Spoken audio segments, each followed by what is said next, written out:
Sering kita dengar bahwa betapa indahnya Islam, betapa damainya Islam. Karena ada kebebasan beragama yang absolut. Lakum dinukum waliyadin. Agamamu bagimu, agamaku bagiku. Shalom alaikum bishim hamasiyah. Salam aki.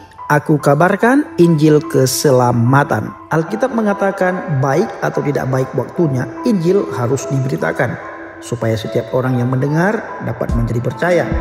Saya Evangelis Avraham Effendi Usman.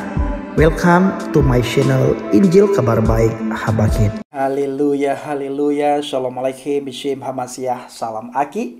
Aku kabarkan Injil keselamatan. Bapak Ibu yang kasih Tuhan, ketemu lagi dengan saya Evangelis Avraham Effendi Usman. Bagaimana kabarnya para subscriber pencinta channel Injil Habakit? Haleluya, luar biasa. Nah, kali ini saudaraku kita akan membahas mengenai murtad dari Islam. Tindakan murtad atau irtidad secara harafiah berarti berpaling, meninggalkan Islam demi agama lain atau gaya hidup sekuler. Selama masih hidup Muhammad dan para khalif, sejumlah orang muslim meninggalkan iman dan langsung dibunuh atau diberi waktu beberapa hari untuk kembali ke agama Islam. Baik Quran dan hadis mengajarkan bahwa hukuman bagi orang yang murtad adalah mati. Menurut syariah Sunni, seorang pria yang murtad mempunyai waktu 3 hari untuk memikirkan keputusannya. Jika ia tidak berbalik, maka ia harus dibunuh. Seorang wanita yang murtad tidak mendapatkan hukuman seperti itu. Namun, ia dikurung hingga ia berbalik kepada Islam. Jika seorang anak laki-laki yang di bawah umur murtad meninggalkan Islam, maka ia tidak akan dihukum mati atau dibunuh, melainkan dipenjarakan hingga ia cukup umur. Jika ia tetap beriman, ia harus dihukum mati. Artinya, jika anak tersebut masih dalam kemurtadannya, tidak mau kembali ke agama Islam, anak tersebut pun harus dihukum mati. Ada lebih banyak keterangan mengenai hal ini. Namun para cendekiawan muslim dan mazhab-mazhab berbeda dalam beberapa hal, hukum pemurtadan ini kejam dan bertentangan dengan hak asasi manusia atau HAM. Hukuman seperti itu biasanya tidak diterapkan secara langsung oleh negara Islam, melainkan melalui para pemimpin agama atau anggota keluarga. Nah, konflik sehubungan dengan kebebasan beragama. Setiap orang berhak memiliki kebebasan dalam berpikir, naluri, dan beragama. Hak ini mencakup kebebasan untuk mengubah agama atau keyakinannya dan kebebasan baik perorangan ataupun dalam komunitas dengan orang lain dan di depan umum atau secara pribadi. Nah, untuk memanifestasikan agama atau keyakinannya dalam pengajaran, praktik ibadah, dan kegiatan dalam menjalankan agamanya. Jika seorang muslim bersalah melakukan kejahatan murtad, baik dalam perkataan maupun dalam perbuatan, ia akan diminta untuk bertobat dalam periode 3 hari, dalam masa 3 hari. Orang yang sudah murtad diberikan waktu 3 hari untuk berpikir, apakah orang itu selama 3 hari mempertahankan murtadnya, atau orang itu meninggalkan kemurtadannya kembali ke agama Islam. Bila ia kembali, maka ada ampun. Bila tak kembali, maka harus dihukum mati. Maka sering kita dengar dari para ustadz yang ceramah mengenai hukum keluar dari agama Islam, termasuk Ustazun Al-Fadhil Al-Mukarram Ustadz Abdul Somad. Bahkan Ustadz Abdul Somad menegaskan halal darah orang yang keluar dari agama Islam, yang mempermainkan agama Allah, halal darahnya. yang mempermainkan agama Islam, yang mempermainkan agama Allah. Kata Abdul Somad, beliau kutip dari sebuah hadis bahwa halal darah orang tersebut. Sama persis dengan apa yang sedang kita bicarakan kali ini, saudaraku. Maka dari itu, saudaraku, para subscriber, pencinta channel Injil Habagen,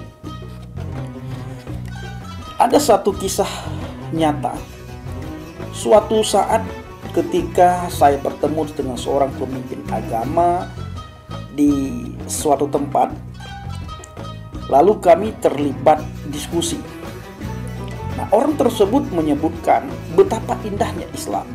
Nah, hal ini sering sekali juga kita dengar dari para mu'allaf, daripada ustadz dan ustazah, atau daripada penceramah muslim. Sering kita dengar bahwa betapa indahnya Islam, betapa damainya Islam, karena ada kebebasan beragama yang absolut. Lakum dinukum waliyadin, agamamu bagimu, agamaku bagiku. Mengingat di dalam Islam segala sesuatunya dipahami secara berbeda, maka saya bertanya kepada teman yang muslim tersebut, apakah yang Anda maksudkan dengan pernyataan itu? Bagaimana Anda memahaminya? Kemudian orang itu menjelaskan bahwa dalam Islam semua orang mempunyai kebebasan absolut untuk memeluk Islam. Luar biasa. Namun saya berkata kepada teman itu, bayangkan jika saya menerima Islam hari ini, tetapi 6 bulan kemudian atau beberapa minggu kemudian, nah dalam beberapa bulan ini saya menyadari bahwa ini bukanlah agama yang saya inginkan. Saya telah memutuskan untuk meninggalkan Islam dan bergabung dengan agama lain. Agama Kristen kah? Agama Buddha kah? Keyakinan Konghucu? Ataupun agama Hindu? Nah, bagaimana tanggapan saudara? Sebelumnya teman ini sangat terkejut, Bapak Ibu, ketika teman itu mendengarkan apa yang saya ucapkan. Nah, jika Anda meninggalkan Islam, katanya, maka Anda mempunyai waktu 3 hari untuk memikirkannya kembali. Jika Anda tidak kembali kepada Islam, Anda harus dibunuh. Teman muslim saya tidak memiliki masalah menaruh definisinya di bawah istilah kebebasan beragama yang absolut. Kemudian saya bertanya lagi kepada teman ini, apakah Anda benar-benar percaya bahwa ini adil? Ini adalah kebebasan beragama yang bersifat satu arah, bukan? Ia mulai berpikir.